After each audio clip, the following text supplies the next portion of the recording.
Selamat datang, Mystikus Channel.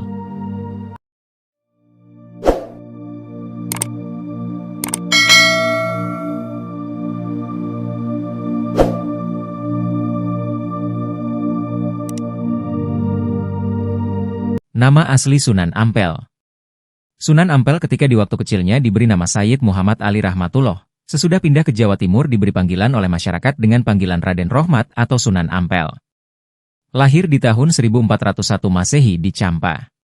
Asal-muasal pemberian nama Ampel sendiri, disangkut pautkan dengan nama tempat yang mana beliau dalam waktu lama bermukim di sebuah daerah Ampel atau Ampel Denta, wilayah yang saat sekarang sudah termasuk dari bagian kota Surabaya. Istri dan anak Sunan Ampel. Sunan Ampel memiliki 2 orang istri, dari istri pertama lahir 5 orang anak dan dari istri kedua lahir 6 orang anak. Berikut nama kedua istri Sunan Ampel dan anak-anaknya. Istri pertama. Istri pertama beliau bernama Dewi Chandrawati alias Nyai Ageng Manila binti Aryo Tejo Al-Abbasyi, berputra. 1. Maulana Mahdum Ibrahim atau Raden Mahdum Ibrahim atau Sunan Bonang. 2. Syarifuddin atau Raden Qasim atau Sunan Derajat. 3. Siti Syariah atau Nyai Ageng Maloka atau Nyai Ageng Manyuran. 4. Siti Mutmainah. 5. Siti Hafsah. Istri kedua. Istri kedua beliau adalah Dewi Karimah binti Ki Kembang Kuning, berputra. 1. Dewi Murtasyah, istri Sunan Giri. 2. Dewi Murtasimah atau Asyikah, istri Raden Fatah. 3. Raden Husamuddin, Sunan Lamongan. 4. Raden Zainal Abidin, Sunan Demak. 5. Pangeran Tumapel. 6. Raden Fakih, Sunan Ampel II.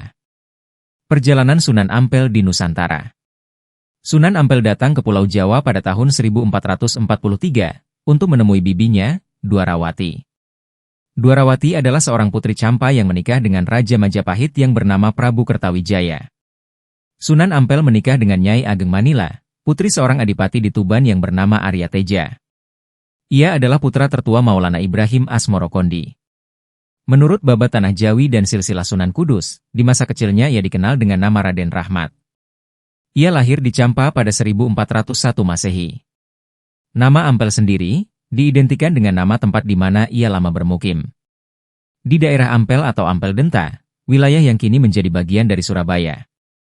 Beberapa versi menyatakan bahwa Sunan Ampel masuk ke Pulau Jawa pada tahun 1443 Masehi bersama Said Ali Murtadho, sang adik. Tahun 1440, sebelum ke Jawa, mereka singgah dulu di Palembang. Setelah 3 tahun di Palembang, kemudian ia melabuh ke daerah Gresik. Dilanjutkan pergi ke Majapahit menemui bibinya, seorang putri dari Campa, bernama Dwarawati, yang dipersunting salah seorang raja Majapahit beragama Hindu bergelar Prabu Sri Kertawijaya. Di Ampel Denta yang berawar-awar, daerah yang dihadiahkan Raja Majapahit, ia membangun dan mengembangkan pondok pesantren. Mula-mula ia merangkul masyarakat sekitarnya. Pada pertengahan abad 15, pesantren tersebut menjadi sentral pendidikan yang sangat berpengaruh di wilayah Nusantara bahkan mancanegara. Di antara para santrinya adalah Sunan Giri dan Raden Patah. Para santri tersebut kemudian disebarnya untuk berdakwah ke berbagai pelosok Jawa dan Madura. Sunan Ampel menganut fikih madzhab Hanafi. Namun, pada para santrinya, ia hanya memberikan pengajaran sederhana yang menekankan pada penanaman akidah dan ibadah. Dialah yang mengenalkan istilah mulimo, moh main, moh ngombe, moh maling, moh madat, moh madon. Yakni seruan untuk tidak berjudi, tidak minum minuman keras, tidak mencuri, tidak menggunakan narkotik, dan tidak berzina. Dikisahkan pada suatu ketika diberangkatkanlah utusan dari Majapahit ke negeri Campa untuk meminta Sayyid Ali Rahmatullah datang ke Majapahit.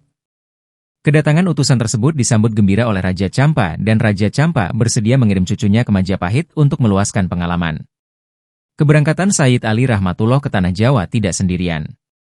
Ia ditemani oleh ayah dan kakaknya. Ayah Sayyid Ali Rahmatullah adalah Syekh Maulana Ibrahim Asmorokondi dan kakaknya bernama Sayyid Ali Murtadho.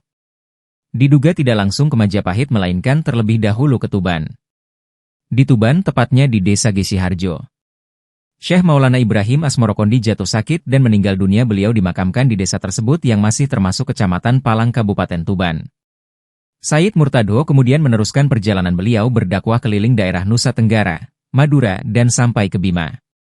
Di sana beliau mendapat sebutan Raja Pandita Bima dan akhirnya berdakwah di Gresik mendapat sebutan Raden Santri, beliau wafat dan dimakamkan di Gresik.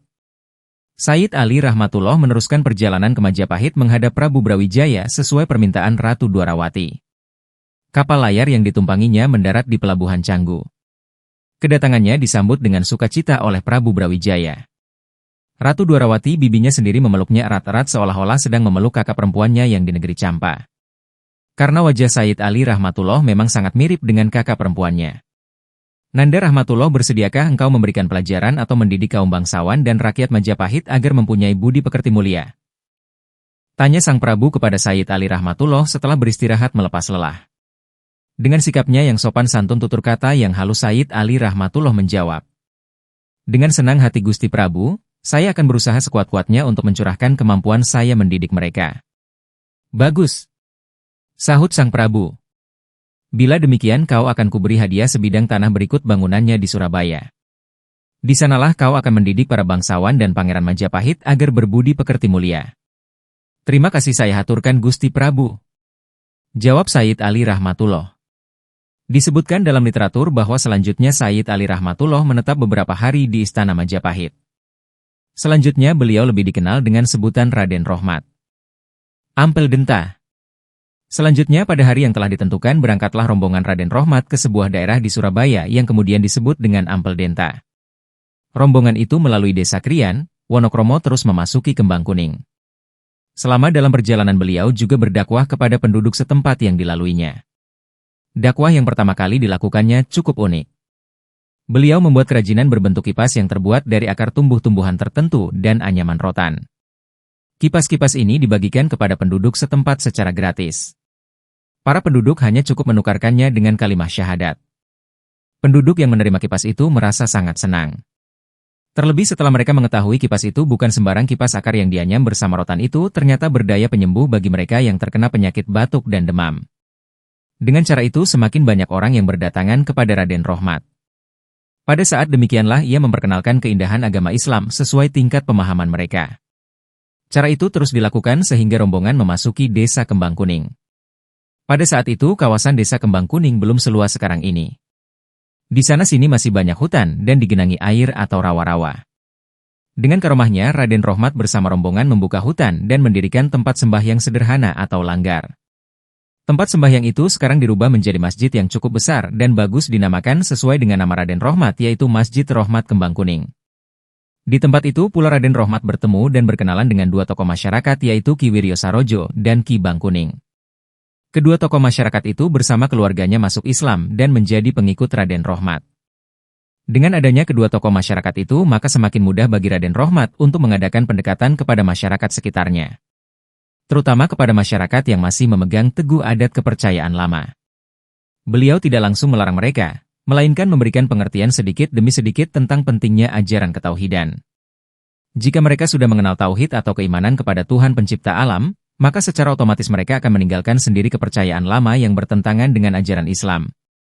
Setelah sampai di tempat tujuan pertama kali yang dilakukannya adalah membangun masjid sebagai pusat kegiatan ibadah. Ini meneladani apa yang dilakukan Nabi Muhammad SAW saat pertama kali sampai di Madinah. Dan karena menetap di desa Ampel Denta menjadi penguasa daerah tersebut maka kemudian beliau dikenal sebagai Sunan Ampel. Sunan berasal dari kata susuhunan yang artinya yang dijunjung tinggi atau panutan masyarakat setempat. Ada juga yang mengatakan Sunan berasal dari kata suhunan artinya guru besar atau orang yang berilmu tinggi. Selanjutnya beliau mendirikan pesantren tempat mendidik putra bangsawan dan pangeran Majapahit serta siapa saja yang mau datang berguru kepada beliau. Kisah perjalanan dakwah Sunan Ampel. Dalam perjalanan dakwahnya, Kanjeng Sunan Ampel bertemu dengan seorang pertapa di pinggir sungai. Laki-laki berpenampilan kusut masa ini terlihat berlari dari pinggir ke tengah sungai. Berulang kali. Terus-menerus. Tiada henti. Tiada kehilangan semangat. Semakin sering gagal, sesering itu pula dia mencoba dan terus mencoba. Kisanak, tegur Kanjeng Sunan Ampel, apa yang kau lakukan? Apa urusanmu dengan perbuatanku ini? Bentak si pertapa. Bola matanya hampir keluar. Maaf jika pertanyaanku mengganggumu. Aku hanya ingin mengetahui apa yang kau lakukan. Ujar Kanjeng Sunan Ampel. Santun. Aku sedang belajar berjalan di atas air, jawab laki-laki tak bernama itu. Oh. Sudah berapa lama engkau mempelajarinya? Lanjut Kanjeng Sunan. 12 tahun, seru si laki-laki dengan nada tinggi. Engkau telah membuang-buang waktu selama itu, ungkap salah satu sesepuh Wali Songo ini. Apa kau bilang? Aku tidak membuang-buang waktu. Lihatlah, aku sudah bisa mencapai setengah lebar sungai selama 12 tahun, bentak si laki-laki. Jadi, engkau membutuhkan 12 tahun lagi untuk bisa menyeberangi sungai ini, sindir Kanjeng Sunan. Apa urusanmu? Enyahlah engkau, wahai orang tua, si laki-laki naik darah. Dia tidak tahu siapa yang diajak bicara. Kanjeng Sunan Ampel pun pergi. Tak lama kemudian, dari jarak yang tidak terlalu jauh dengan si laki-laki, Kanjeng Sunan Ampel terlihat menyeberangi sungai seraya berdiri, tanpa menyentuh air. Si pertapa tidak percaya melihat pemandangan itu. Ia bergegas mendekat, lalu berenang ke arah Kanjeng Sunan Ampel yang menyeberangi sungai dengan santainya. Tuan, ajari aku. Maafkan kesalahanku. Aku ingin bisa melakukan ini sebagaimana engkau lakukan, pinta si laki-laki. Melalui kisah ini, Kanjeng Sunan Ampel hendak memberitahukan kepada kaum muslimin bahwa dakwah adalah seni menghadirkan solusi. Ia tidak cukup dengan menyalahkan lalu berpangku tangan. Dakwah adalah memberitahu, kemudian menghadirkan solusi atas persoalan yang dihadapi umat. Bukan mencaci tanpa kontribusi. Ulama adalah pewaris para nabi. Sebuah pengakuan sekaligus penegasan resmi Rasulullah Shallallahu Alaihi Wasallam tentang penerus perjuangan Islam untuk memimpin umat dan membimbing mereka kepada jalan agama Allah Subhanahu wa Ta'ala, serta mengarahkan mereka menuju kebaikan. Raden Rahmatullah atau yang lebih dikenal dengan sebutan Sunan Ampel adalah satu dari sekian banyak Waratsatul Anbiya yang dipercaya oleh Allah Subhanahu wa Ta'ala untuk meneruskan estafet perjuangan Rasulullah Shallallahu Alaihi Wasallam. Beliau adalah sosok ulama teladan sekaligus waliun min auliyaillah. Tipe pemimpin ideal ada di sini: mubalik ulung, cendekiawan sejati, dan penuh perhitungan dalam setiap langkah menapaki terjalnya jalan dakwah dan menghadapi tantangan dalam masyarakat. Di mana kebanyakan dari mereka sebelumnya telah mempunyai keyakinan yang membumi dan bertentangan dengan ajaran Islam. Sebuah langkah tepat beliau lakukan sebagai strategi awal dalam metodologi dakwahnya, yaitu pembauran dengan masyarakat akar rumput yang merupakan titik sentral dari sasaran dakwahnya. Saat itulah kecendekiaan dan intelektualitasnya benar-benar teruji. Tidak mudah tentunya. Di tempat yang sangat asing, seorang pendatang dari negeri Campa berusaha untuk beradaptasi dengan kultur sosial yang tidak pernah dikenal sebelumnya. Dengan diplomasinya yang gemilang, Kanjeng Sunan Ampel berhasil mensejajarkan kaum muslimin kala itu dengan kalangan elit. Karena pada saat itu masyarakat terbagi ke dalam kasta-kasta masyarakat dan pemerintahan Majapahit. Pemerintahan Majapahit pun sangat menghormati dan menghargai hak-hak dan kewajiban orang Islam, bahkan tidak sedikit dari punggawa kerajaan yang akhirnya memeluk agama Islam sebagai way of life-nya. Pada tahun 1479, Sunan Ampel mendirikan Masjid Agung Demak. Ketika Kesultanan Demak, 25 km arah selatan kota Kudus, hendak didirikan, Sunan Ampel turut membidani lahirnya kerajaan Islam pertama di Jawa itu. Ia pula yang menunjuk muridnya Raden Patah, putra dari Prabu Brawijaya V Raja Majapahit, untuk menjadi Sultan Demak tahun 1475 Masehi. Raden Patah yang berkedudukan di desa Gelagahwangi yang kemudian bertukar nama menjadi Bintoro Demak, sebagai Sultan pertama dengan gelar Sultan Alam Akbar Al-Fatah. Akan tetapi ada pula yang berpendapat bahwa berdirinya Masjid Demak adalah berdasarkan candra sengkala yang berbunyi Jikori Trus Gunaning Janmi, yang artinya adalah tahun Saka 1399 atau bertepatan dengan tahun 1477 Masehi. Adapun berdirinya Kerajaan Bintoro Demak bersengkala, Jigeni Mati Siniram Janmi, yang artinya api mati disiram orang. Cara berdakwah Sunan Ampel. Kalau metodologi dakwah Sunan Ampel dengan masyarakat akar rumput dilakukan dengan cara pembauran dan pendekatan, beda halnya dengan metode yang ditempuh ketika menghadapi orang-orang cerdik dan cendekia. Pendekatan intelektual dengan memberikan pemahaman logis adalah alternatif yang beliau tempuh. Hal ini sebagaimana tercermin dalam dialognya dengan seorang biksu Buddha. Suatu ketika, seorang biksu datang menemui Sunan Ampel. Kemudian terjadilah percakapan seputar akidah berikut. Biksu, setiap hari Tuan sembahyang menghadap ke arah kiblat. Apakah Tuhan ada di sana? Sunan Ampel, setiap hari Anda memasukkan makanan ke dalam perut agar Anda bisa bertahan hidup. Apakah hidup Anda ada di dalam perut? Biksu itu diam tidak menjawab. Tapi dia bertanya lagi, apa maksud Tuan berkata begitu? Saya sembahyang menghadap kiblat, tidak berarti Tuhan berada di sana. Saya tidak tahu Tuhan berada di mana.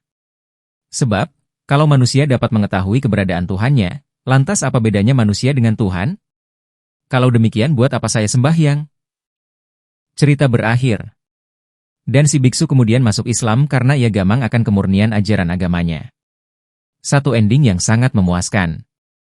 Tidak hanya bagi si pelaku cerita, tapi juga untuk kita. Sebuah pelajaran tentang metodologi dakwah di hadapan orang yang tidak menganggap Allah Subhanahu wa Ta'ala sebagai Tuhan. Bagaimana pendapat Sunan Ampel terhadap berbagai masalah kepercayaan dan adat istiadat masyarakat kiranya dapatlah kita ketahui dari hasil pada pemusyawaratan para wali. Pada waktu Sunan Kalijaga mengusulkan agar adat istiadat Jawa seperti selamatan, bersesaji itu dimasuki rasa keislaman, maka Sunan Ampel pun bertanyalah. Apakah tidak mengkhawatirkan di kemudian hari? Bahwa adat istiadat dan upacara-upacara lama itu nanti akan dianggap sebagai ajaran Islam. Sebab kalau demikian nanti apakah hal ini tidak akan menjadikan bid'ah? Pertanyaan Sunan Ampel ini kemudian dijawab oleh Sunan Kudus sebagai berikut. Saya setuju dengan pendapatnya Sunan Kalijaga, sebab menurut pelajaran agama Buddha itu ada persamaannya dengan ajaran Islam, yaitu orang kaya harus menolong kepada fakir miskin. Adapun mengenai kekhawatiran Tuan, saya mempunyai keyakinan bahwa di kemudian hari akan ada orang Islam yang akan menyempurnakannya. Lokasi makam Sunan Ampel. Sunan Ampel wafat di Surabaya, tahun 1425 Masehi. Makamnya terletak di daerah Ampel Denta, Kota Surabaya, Jawa Timur, Indonesia. Itulah sedikit mengenai diri dan perjuangan Sunan Ampel. Jika Anda menyukai Mistikus Channel silahkan like, komen, share, subscribe, dan nyalakan tanda lonceng untuk mengikuti update terbaru. Terima kasih.